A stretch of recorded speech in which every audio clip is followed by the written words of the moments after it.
Good Friday, everyone. Welcome to the Volquest.com podcast with Jesse Simonton, Austin Price, and Rob Lewis. I'm Brett Hubbs. Glad to have you along with us. 7 days till Tennessee takes to the practice field. That officially makes it Casey Clausen Day. Your best Casey Clausen memory before we get into the mailbag? Man, I don't know. There's a lot. Well, give me one. I mean, just both wins at Florida. I mean, I think 0-1 stands out probably the most, but I think that 0-3 game's underrated. Tennessee hadn't won down there since the 70s, and I know they didn't play down there every other year for a good portion of that, but, to go back-to-back in Gainesville, I mean, I think to me that's as impressive as anything he did, and he did a lot of things. Beat Arkansas, went to Notre Dame and won. I mean, Casey did just about everything he could while he was here outside of just a couple of things, but to me, he probably went back-to-back in the Swamp. Rob? What was it again? Casey Clausen, stories, memories. I mean, top Casey Clausen memory. I just overall think about what a leader he was. I mean, more than any one moment. I mean, just what, and it stands out more after the fact, and you see see the kids that have come through since then. I mean, how respected he was. I mean, just I don't want to say that. I mean, Josh Dobbs was a leader, was respected, but I don't know that anybody really galvanized the team the way that I saw Casey do it. Yeah, even though he lives 3,000 miles away, dude still bleeds orange, man. Oh yeah. I mean, anytime they can make it out here, he and Rick, the family comes out, Big Jim comes out. Those guys, they love their time here. Was he the quarterback that fumbled against Georgia at the goal line? Yes, it was the botched handoff. Yeah. I couldn't remember if that was him or Ainge. Way to bring that up. Yeah. Good grief. I mean, perfect. That's the everyone remembers the general quarter. Yeah. We know what every follow-up thread is to this post. That's great, Jesse. Good job, buddy. The thing with me that jumps out. We all got a role to play. Is I wonder what that Tennessee-Florida game in 2000 would have been if Casey had not had the tendinitis in the preseason and not won the job at that point. And, no offense to A.J. Suggs, but would Casey have made one or two throws enough with what Travis Henry did? Gaffney. Yeah, with what Travis Henry did here that day, that Tennessee might have won that game. And ironically, the school that finished second in Casey's recruitment, Purdue. Joe Tiller, Jim Chaney. Jim Chaney. That was the school that finished second for Casey's services. So, is he still probably the best player they've landed in terms of production here that they landed out of California in the last 15 years? Kevin Burnett at linebacker was. Yeah, I mean, he played. He had a really nice NFL career. And he was. I mean, he had torn ACL here, but in terms of leadership, face of the program. Now he wasn't always well loved here because he was California surfer dude and some of that stuff, but in terms of going out and winning and the moment was never too big for him. Yeah, he's as productive as anybody they've had from the West Coast for sure, in terms of a college career. All right, let's go. Mailbag time. Here we go. We'll get into Mavol's first question. I know with missing out on King, we'll likely look for a viable grad transfer for next year. Who are the top candidates now for 2021 for quarterbacks? I'm going to assume that being a high school guy because we don't know who the grad transfers are going to be.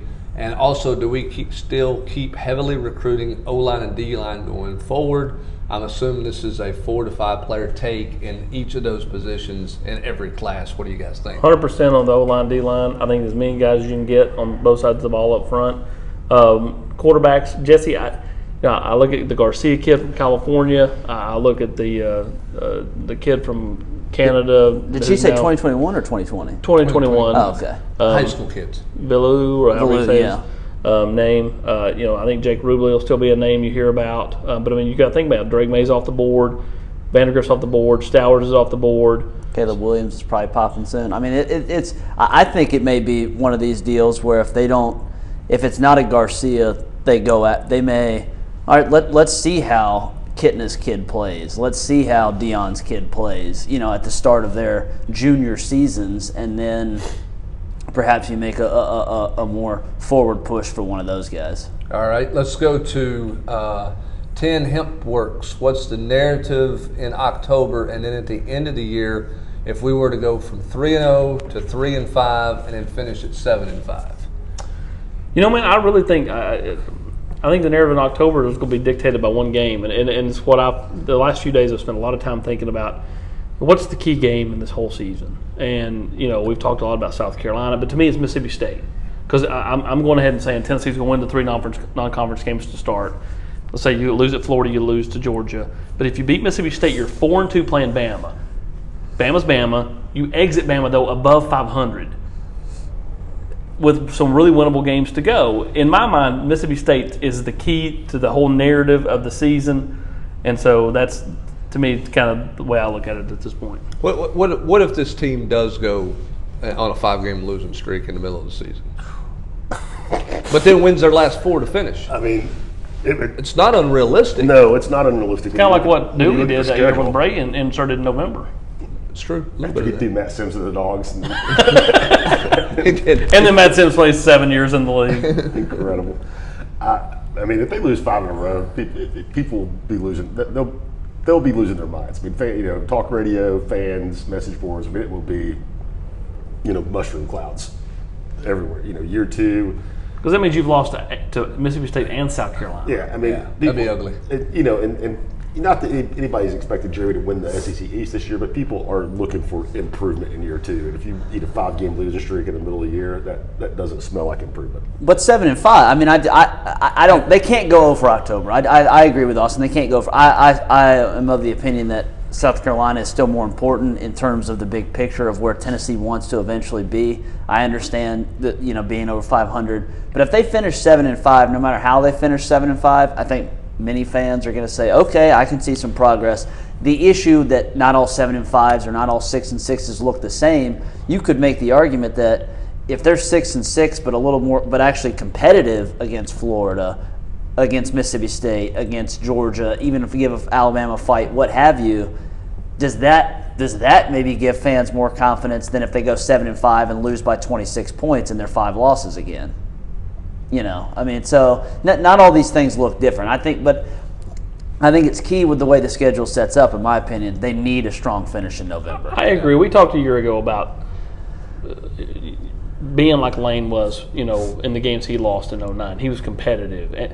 But the problem is after a decade of losing, competitive for fans, they don't want to hear that. No, they don't. And whether it's right or wrong, fair, foul, whatever. I mean, to me, I think if you're Tennessee, you'd much rather be 7-5 and have lost the 5 games by 20 points than be 6-6 and be competitive. I just think the overall narrative, because people are, again, what do you look at? Do you look at 5.8, 5.9, 6.0, 4-star, 5-star? I don't look at any of that stuff. 3, 4, 5. That's what I look at. So to me, it's 6, 7, 8. I mean, that's the way I look at it. I agree. And I know we're not arguing. I'm just saying, from a fan's perspective, I think that's how they look at it. Well, because part of the frustration, Hubs, could be if you go 6-6 or 7-5, and you say you lose by 3 points at Florida, that's still a loss. Yep. But that could really tick some fans up because they're like, man, we could have won that game. We're right there, And so then you're really parsing the woulda, coulda, shouldas, and that's where it gets really frustrating for fans. Yeah, I mean, think back to Butch's year. I mean, that's what got so frustrating in 15 is he kept blowing those games they could have won. You go back and they win some of those games, he maybe survives 2 years ago when they had that just crap whole year. Yeah. Because of what happened in 15-16. That's no doubt. Remember this about Kiffin. He beat Georgia, which changed the narrative of that a lot, too. Yep, and South Carolina. But he won one of those, quote, rivalry games because it was a different Georgia team. But you beat Georgia. You took criticism for shortening the game and playing the way you did at Florida and try to keep it close. But then you turn around and you play Alabama and you got a chance to win that game. But don't you think Florida and Georgia have kind of flipped in those narratives? Georgia's now where Florida was. So thus that makes the Florida game on the road. Of course, Kiffin played Georgia at home. But Florida game on the road kind of in that same type of mold. All right, let's continue on here. What's the better scenario for the Vols long term? A good year, go 8-4, 9-3, and JG leaves, which leads to a drop in wins in 2020. Have a decent year, finish 7-5, and JG comes back for 2020. To me, this is just the argument that you just had. If you're a Tennessee fan, I think you take the bird in the hand. If someone tells you you can get 9 wins and JG leaves, you take it and you see what happens. Yeah, because I do think that if let's say, I mean, take your 9 wins. If you go from 5 to 9, I think there's going to be enough really good players that are like, man, I see this is really coming because they can visualize it. Yeah, I mean, shoot, 5 to 8. This team won 8 games in 2 years combined. I mean, I think you take the bird in the hand in my opinion, in that scenario. In a perfect world, you get both 9 and he comes back. Yeah. I don't see that happening. Let's continue on with Dagley 07. If I recall, you had mentioned not to worry very much about Tennessee's recruiting unless they start offering and seriously pursuing some guys further down the board. Have you seen Tennessee do any of this, or has Tennessee avoided at this point going to any fallback options? Yeah, I don't think they've went to any fallback options. I mean, are they keeping some fallback options warm still? Yeah, no doubt. I mean, but I think the one spot where that they really, there's two spots to me, one on each side of the ball, where you feel like, they're probably going to potentially come up a little bit short. The guy off the edge on defense, and then running back. I mean, when I look at the second back to go with T. Yeah, the second back to go with T, the kind of more explosive guy. Yeah. Well, and I think, Rob, what you have to remember in recruiting is if you're going to sign four guys, you probably need to be recruiting 20 at that position to get 4 of them. I mean, you're not going to go 4 of 8. You're not going to get 1 out of every 2 at that position, which is why everybody's bored. Particularly if you're Tennessee in this footprint of recruiting, I think that's part of why you've seen this program offer 450 kids or whatever the number's up to now. All right, Zeb 40. I feel like we're going to see a lot of 2 tight end sets. If we do line up in a true fullback setting, who would that fullback be? How often do you see a fullback set? Chaney basically, they got rid of that at Georgia. They didn't have a fullback the last 2 years. So you may see an H-back every now and then. I mean, Tyson flirted with some of that a year ago with whether it was Austin Pope or even using DWA in that role. But I don't think Tennessee, outside of maybe some jumbo packages with like a Blakely down at the 1 yard line, I don't think you're going to see many fullback options. Yeah, I agree. I do think, though, you see, if it goes to that, I think it's going to be Andrew Craig. Can see that. Wake Law Vol. Rob, we'll throw this one your way first. From a legitimate outside perspective, what does Jeremy Pruitt need to accomplish in year 2 for it to be considered a success? I'm not just saying win as many as you can, get the kids to play hard. Like, give me 2 or 3 things that you accomplish in year 2 that would say it's a success. You got to get to a bowl game. Just first off, wouldn't you agree? Have to be playing, a postseason game. Whether it's in Florida, Music City, whatever. You got to get Tennessee back to a bowl game after so many years, and beat some of these crappy SEC teams that you've owned for a century. Vanderbilt, Kentucky, Missouri, they're new on the scene. Tennessee can't. They're not going to get back to where they are. They want to be unless they can beat the traditional SEC doormats. Yeah, I think this goes hand in hand with what you're saying. I think bowl game goes hand with this. I think it's bowl game, and for this team to be in a bowl game, that means they're good in November. And they've got to make. This is a program that has a history of the moniker November to remember. They remember what you do in November, and Tennessee's been bad in November. They need to be a better November football team to be successful. South Carolina, Missouri, Vandy. You got to win 2 of the 3.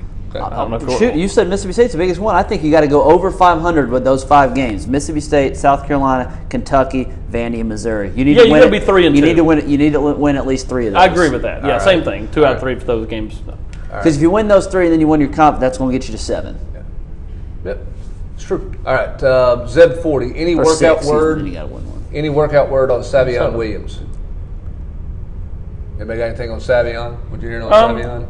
Has looked the part, but don't really know anything until you get in pads. All about that position's leverage, Rob. Can you play low enough, right? Pad leverage. Pad leverage. Fulmer, baby. Can you play low enough? Man wins.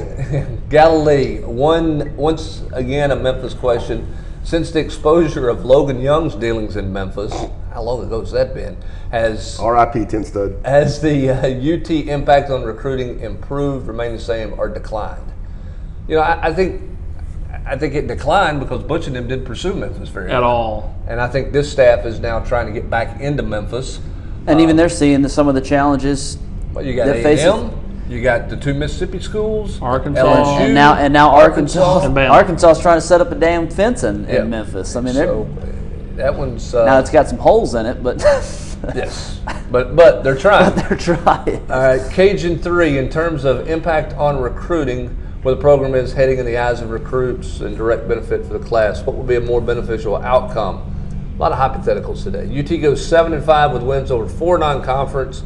Vandy, Kentucky, Carolina, blown out against Georgia, Florida, Alabama. Or Tennessee goes 6-6 with 4 non-conference wins, and you don't lose any game by more than 10 points, sort of like what you're saying. What do you think carries more weight to like some of these national guys that everybody's talking about? Is it 6-6 close games? Is it 7-5, but you get blown out against the bigger name opponents? It's just so hard to parse that. From a national perspective, I think 6-6 with wins over, as he says, Vandy and Carolina. But you don't lose by any more than 10. So you don't get blown out. You think that carries more weight than 7-5? I don't know. I kind of feel like I think with fans it's 7-5. Yeah, does Noah Sewell or Eric Gilbert? Is it going to matter that much about one game? I think fans lean way too hard on like one game versus another game in terms of a prospect making a decision. I think if Tennessee finishes strong in November, and suddenly folks are talking about, hey, Tennessee's 7-5, they won 3 or 4 in November, they're going to maybe a bowl game in Florida or Music City, what have you. I think that sort of momentum and excitement would be just as palpable and important as they're 6-6 and going to play in Las Vegas or something, and Las Vegas kind of sounds fun. Is it easier to sell to a recruit though that you're close if you're playing your rival games close? And I go back, Rob, to the 09 Kiffin. I mean, you talk about the Kiffin game, the Kiffin season. A lot of people talk about the Bama game, which they lost, as how big of a game that was for that season, even though it was a loss. Is it an easier sell in a recruiting that, hey, we're close, you're the difference. Look how close we were to beating Alabama or Georgia or Florida. You're the difference. You and a couple of guys are the difference here, as opposed to, hey, we're 3 touchdowns behind those guys.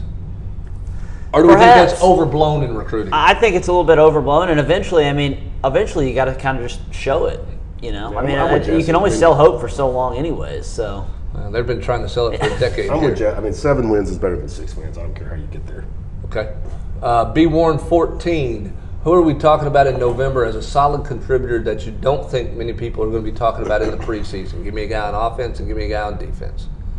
Who emerges as the season goes along that maybe doesn't draw a lot of attention? I'm going to give you an offensive guy. I think Eric Gray's production will grow throughout the season. He'll be a more productive player in November than he will be in September. That's my offensive guy. Well, which was funny because my guy was going to be, and we'll see how I don't feel like Tim Jordan's name has been uttered one time this offseason.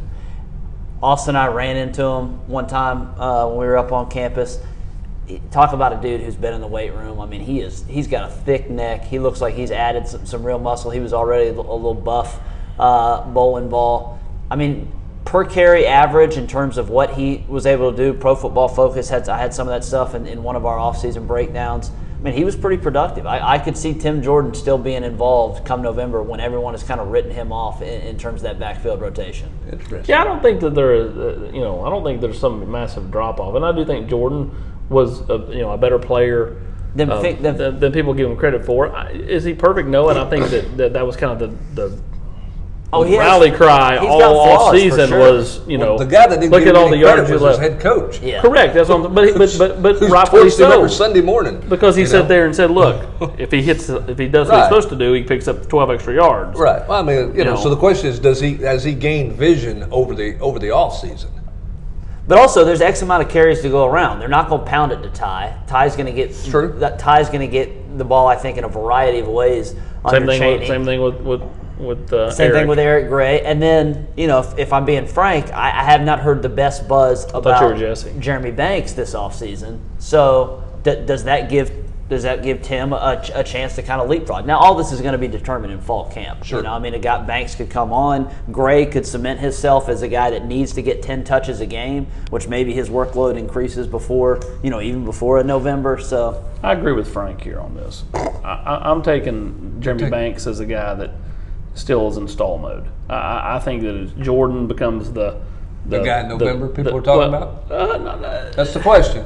Yes, but I think AP's taking a little broader. He's going to be the more like when they need the tough yards, it's going to end up being 9 as the guy. The question is who's an offensive player and defensive player in November people are talking about that did not get a whole lot of buzz at the start of the year or in fall camp. I think one of the freshman tight ends. I took Eric Gray. You're going to take a freshman tight end. Not to be a superstar. Right, but a guy that everybody's talking about. Get either Brown or Lowe. Okay, give me a defensive guy. I mean, everybody's going to talk about Henry, and I'm going to go DeAndre Johnson. I agree with this. DeAndre Johnson. I think I like that one. Sneak. I mean, he's been around for 3 years now. I mean, he's played a little bit. It's also a byproduct of they just don't have a lot of other guys to yeah, play they don't. opposite They don't. of Daryl Taylor. Give me so. Trayvon Flowers. See, but I feel like he's going to be a dude that everyone's going to talk about in fall camp because he teased a little bit, a year ago, then got hurt. I think Flowers is going to generate a lot of buzz in fall camp. All right, let's go to CD Vol. Oh, this has already been answered in the war room. Do you think Easton visits Tennessee or Arkansas this weekend? He says he's not going anywhere. We all know that's subject to change if you find a ride or whatever, but he told us last night that he's not going anywhere. Pruitt said at Media Days they're doing some renovations to the football complex. You say that at Media Day? I don't remember that. I don't recall that. I mean, if they're doing any renovations there, it's minor. It's just graphics. Yeah. That type of thing. They're not building any new walls or knocking. No, but they did add those huge fans, though. They did add the huge fans in there to keep a little circulation going in the indoor field. All right, Makes it cold. 19 Vol 70. For years, fans have been hearing about plans and shelved plans for Neyland Stadium. In your opinion, what's the holdup in finalizing and announce a detailed plan for the renovations, priorities, funding, different opinions on details of plan, future attendance concerns? What are the issues? Would you just say money? Well, I think you got two things. You're on your third athletic director in about 4 years, so you got 3 different sets of plans, right? And that's problematic. Dave Hart shelved it because he was all about student athlete, wasn't interested in doing that. Curry made it a huge priority for him, and he was gung-ho about it. And I think Phillip has looked at it and said, we don't have any money.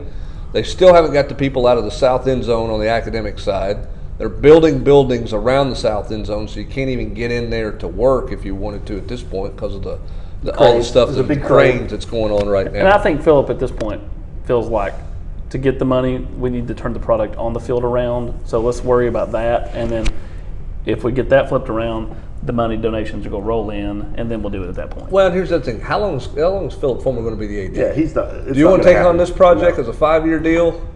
You get and he's gone 3 years, 2 years Not into the gonna 5 happen. And then that year person deal. comes in and blows it all up. Right. See, isn't that what Dooley did to the complex here? They all changed everything around because you had 3 head coaches trying to do the expansion of the complex. So I don't think that thing's coming in. I think you're going to see them raise enough money to do a couple of phases of the renovations, but the first 2 phases they're going to do the renovations, fans aren't going to see any change because it's all going to be infrastructure stuff that has to be rebuilt and redone before you can ever think about doing, complete renovations to concourses in the south end and in the because the east end. the big question is going to be whenever they make the decision, which is certainly something along with Rob's prudent point about just finances in general, is do they want to downsize it at all? Do they want to take some with attendance and all the discussions about how do you get fannies in the seats? Do they want to basically build a bigger concourse somewhere where it actually eats into some seats Or and do you want to put some chair backs in there and take some of that stuff, create a little more comfort premium type deal?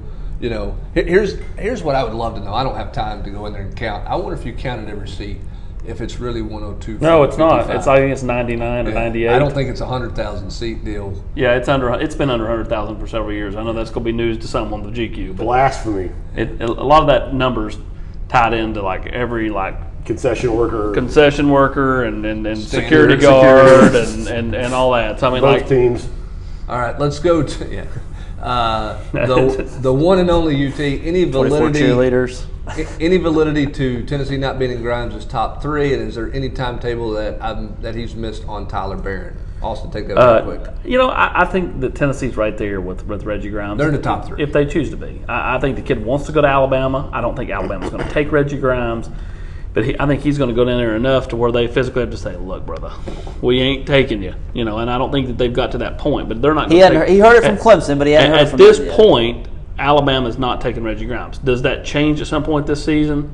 Not normally the way they recruit, but you never know. I mean, they may end up deciding to go in a different direction, and he may become a take. But right now, he's not. I think South Carolina is the favorite as of now, and if Tennessee chooses to really make a play there, the relationships with Kevin Sherrer, Jeremy Pruitt, and some of those Alabama guys, to me, pay dividends with Dad, and thus have an impact on the son. Yeah, and the thing about Reggie, too, is that what to me is not going to change with his situation with Alabama is that's some of their best prospects in that class. I mean, they have 2 top 50, edge rushers committed. Those are not going to be guys that they move along from. So I'm in agreement with Austin. This is a South Carolina Tennessee deal. I do think Tennessee has, when we know Tennessee's clearly upped their interest. It's can they get him back on campus? He's going to be here for October 5th. But if you get him another time or two, how does that kind of change the dynamics? Tyler Barron, Tennessee, I think that was the second. Yeah, I mean, Tennessee's still in a good spot, but he's slowing down. Sometime in the fall, that one looks like it's going to happen. Fall turns September 22nd, sometime after that. All right. Iron Vol, weekly Trey Smith update. Do you guys expect him to be in full pads the first day after the acclimation period, or do you think there'll be a slow, gradual thing with him? I think I think he'll be in pads, but I don't think he's just going to be out there just going full bore. I think that'll be a gradual thing. But there's no really update. I said for a month this kid's going to be the left guard when Tennessee rolls out there August 31st. Next question. All right. The second part of that question. Sound like Pruitt. Next question. No, you got to talk 22 minutes and not take any questions. Although you almost did that. We all know Pruitt won't be too giddy after the first couple of practices, no matter what. How many practices in do you think he actually gets upset? What's it about? Other than the standard physical effort, blah, blah, blah, blah, blah. He'll be mad because Jim Chaney will score defensively. I mean, we just got to learn to get after it better. Yeah. Or if they struggle snapping the football, I was gonna that was gonna be my thing. How well is take 2 days? To how well is that center exchange going? All Vol 850. Any chance Trey Smith sets out this year and declares for the draft next April? Rob, I don't think he can do that. I think he has to prove to people he's healthy. I would completely agree. It'll be a struggle for Trey to get drafted if he plays and plays well, just because the NFL medical deal. If he sets out, there's no chance he even gets his sniffed. He'll be under a microscope next year at the combine. Yeah. For every team. And I'm with Humper. He's got to play. Show people that he can handle the grind. Volunteered 87. Can you describe Ansley's style? Safe to assume Bryce and Alante will be counted on as much as Saban and Smart would let their DBs prove their worth. I'm not sure what that means. We all know in this system, if you can play man on the corners, it changes the way you can do everything at the front. It gives you a lot more freedoms. Jeremy Pruitt said that publicly. As for Ansley's style, I don't know. We'll see. I mean, he's never called a game before. I don't think he'll be the most animated individual when it comes to that. I think that pays dividends for him because he's never going to be too high or too low. I think his personality. I mean, he is so steady Eddie, man. I think his personality is a really nice compliment to Jeremy. You don't think he's going to kick a lot of dry erase? No, I don't think he's going to kick a lot of dry erase. But I do think the one thing I think that pays dividends is the steady Eddie attitude, and he gets urgency. Like with recruiting, like if there's a kid that feels like is close and or potentially going the other direction. I mean, he dives head first. I think he'll be that same way with the defense. Don't you? I mean, I certainly think there's intensity there. But it's not big plays aren't going to big plays one way or the other aren't going to He's not going to be throwing his headset on the ground and stomping on it. Joe Costner, did Darren Kirkland Jr. just hang it up? Yes. Rob, have you heard anything about Yves Pons this offseason? Just seen his stats from playing with his national team and the French national team, and they are not overwhelming, to say the least. No, he's not had what I would describe as a good offensive. He's only averaging 2 more points a game than I am. Let's go down to Bassmaster Vol. Antonio Johnson, how solid is he to Tennessee? Jesse, go. I mean, we had it in the war room. It's gonna be a battle. I mean, Antonio told us at the 5-Star Challenge that he was solid for now, but he did not hide the fact that he wanted to take visits. That A&M was one of those schools that was on him hard. Had not made it down to College Station at that point. He's going there this weekend. I think you're going to see Tennessee's going to have to hang on to both him and Spraggins. Neither one of those are just going to be layups that you got to commit from them and you don't have to worry about them. No, and Tennessee desperately wants to hold on to Spraggins. Well, yes. And Antonio Johnson. I mean, they want both of those guys, but Spraggins for sure is a guy that they. I'm just telling you, they want Spraggins. If they lost Antonio Johnson, it would hurt. But the Spraggins kid is the kid they cannot lose interior-wise. I mean, I don't disagree with that. And I think Spraggins probably ends up being the harder one to hold on to because he's going to get more. Johnson already had attention, but Spraggins isn't really starting to feel it. Yeah, I mean, Spraggins' trajectory is much faster upward than Antonio Johnson's because Johnson's already up to that point. Disoriented Vol, what recruits do you feel like are pivotal for Tennessee to have a good class? Pivotal for Tennessee to land? All the in-state guys. I mean, like if you land 4-star Jay Hardy, 4-star Trayvon Ripka, 4-star Amari Thomas, 4-star Chris Morris, all that just Tyler Barron, 4-star Tyler Barron. I mean, like you start loading up on 4 stars. So that's why there was a question. This wasn't in the mailbag, but I'll just answer it. It was on the board. I saw it this morning right before we came in. Some folks were frustrated about a lack of other names coming to the pool party, but I mean Tennessee's board is pretty set. If other guys are going to other schools, there's not just going to be other names that they're bringing in just to bring in, which is why you see a lot of 2021s coming in here this weekend, because outside of the in-state guys, they're swinging with the big dogs, and so some of those guys are going elsewhere. I mean, the fact that they're getting, don't you think, Jesse? I mean, like during this open Bryson period, Easton's a 4-star too. Yeah, I mean, don't you think that like everybody's forgetting? Okay, you're getting Darnell Washington here Thursday, Friday, and Saturday morning before he goes to Athens, and then Savell Smalls is coming in here first part of next week. I mean, like that's 2 5-stars. I mean, well, none of that. I mean, like Jalen Hyatt is a big time target for this. Lenneth Whitehead. I mean, those are guys that are high up on the board, and so literally when you name those guys and then put in the fact of some guys going elsewhere, that it is what it is. Yeah, I mean, but the fact of the matter is, there's a lot of people having a pool party this weekend. Yeah. They're not the only pool party in town. The one that, there's no doubt that the one that hurts is, I do think, the fact that Chris Morris continues to go to A&M. Right. Yeah, I mean, but he's been here twice since he's last been to A&M. He has. And he'll be back here for a game this fall, but he'll also have that official visit to A&M this We fall. also know that one's going to be, nothing's going to be finalized on that deal until December. That one's going to be all over the map before it's said and done. We know that. The Big O, in your opinion, will Jeremy Banks have 150 carries this year? No. If you think yes or no, the question is why? Because I don't think he's a top 2 or 3 tailback on the team. I don't think he's proven. I don't think anyone's going to get 150 carries anyways on this team. Yeah, because you're going to divide it up among those, and you may throw it a whole bunch. All right, runner ball. How is Eric Gray going to be used? Tell me about him. What's his attitude? I don't know what his major is. Is he a leader or is he a follower? I don't know. Let's solve these questions. Let's talk about his game. Okay, what about Eric Gray that's different? You guys have seen him. What about Eric Gray you like about his game? Well, he's shifty. He's explosive. Dude's put on a bunch of weight this offseason, and I don't think it's bad weight. I think this is the kind of guy that, he could stand to add 15 pounds. He's done it. He looks really good. His upper body is way more physical than it was a year ago. And, there's no doubt that he would be definitely stock up now just by walking out on the field, unlike down in San Antonio.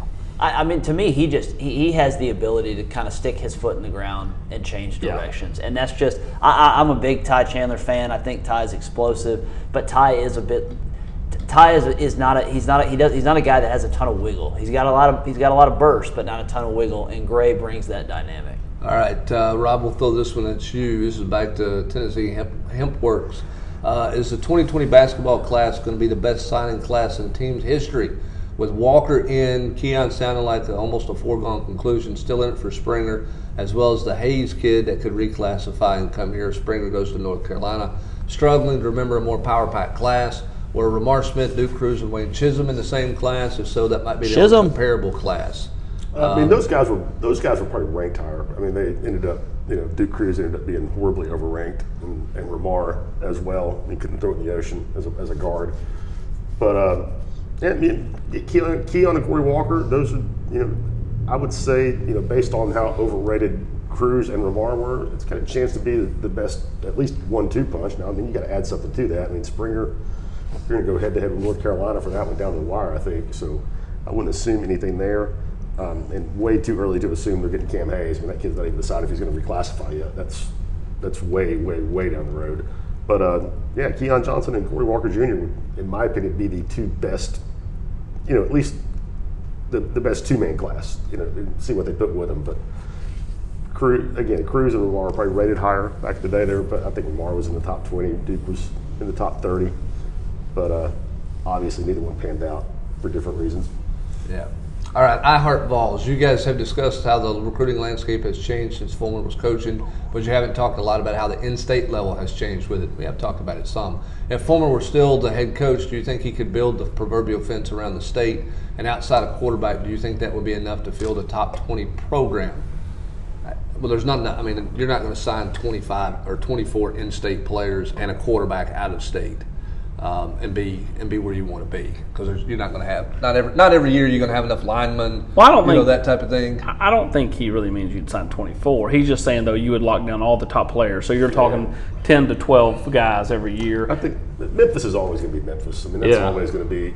I'll say this: I think even though Nashville is much more of a melting pot, if Philip Fulmer were the head coach, I think Nashville would have a much more Tennessee feel to it. I agree with that. Because I think it would have been. I don't think it would ever slipped into the melting pot that it's been. I think those guys would have grown up liking Tennessee much more because they would have been successful, and I think he would have a better handle on the high Nashville. school coaches. Yeah, he would have with the he would have relationships with the high school coaches in a way that we haven't seen here. I mean, particularly with the last staff. All right, let's get a couple more in here before we wrap it up. Tennessee United. Who are a few non-freshmen that, if things click and their game goes to a different level, could really make this team much better than expected this fall? Returning player. John Mincy. Mincy. Matthew Butler. Emmett Gooden. Will Ignat. You already mentioned DeAndre Johnson. Yeah, I mean it's a lot of those guys up front and the defensively. Defensive front seven. I mean, and offensively for me, Ron Calvert. It's Calvert. Does a guy like he may be a Jerome swingman Carvin. inside. I was going to say it's either Carvin or Ryan Johnson, one of those guys. Can they give you snaps? Just kind of that six offensive lineman. And what can Jim Chaney get out of a guy like Brandon Johnson? Can he get anything out of Tyler Bird? Does Tyler Bird, after all these years, finally find a niche, even if it's small, a niche? Yeah. Does he or his buddy CFA become like the new Chaney's jet sweep? Little tool. I can't wait till next Thursday. Jeremy, I'm just going to ask him a Carlin question. So just hear him go, Carlin feels Ames does pretty good. That's it. All right, Tampa Vol. I know it's almost Jordan football. Murphy is another one. Jordan Murphy. Can he? Because that's a guy that has the skill set, but we just haven't seen him put it together. Yeah. All right. Last one here as we wrap it up. I know it's almost football time in Tennessee, but you can't have a podcast without some basketball. So I'm gonna give you all the questions you need for your basketball segment. So Rob, this set of questions are for you. This is great. Now that the non-conference schedule is out and knowing what the SEC is returning, how do you think Tennessee does this season? I think they're a tournament team. French All right. top 25. You got 12 more to go. Which away game are you most excited to go see and cover? You're really looking for that day trip to Toronto, right? Yeah. I mean, Kansas. I went to Kansas in the past. I mean, it lives up to the hype. I know it's Turner's team, but who will be the most important needed player on the team? The big Euro, Plazic. They don't. I mean, every positive thing that I think about this team hinges on them getting Plazic eligible. If not, then things change for me dramatically. Other than Josiah, which newcomer has the most impact, assuming Euros plays? Okay, we know Euros, as you just said. Give me another one. Robinson Camwa, no question. Okay, is Pons a bust? If so, will he move on next year to make room? Do you see a national team? Did you see his national team performance this summer? If not, what gives you any kind of optimism about where Pons is in terms of what he can do for this program? I mean, I don't know if he's a bust. I mean, don't you have to be pretty highly rated to be a bust? He's just not really good. I mean, I'm not going to say he's a bust. Wasn't he the highest rated player though on the team last year? No. Per rankings. I mean, Rivals didn't have him ranked at all.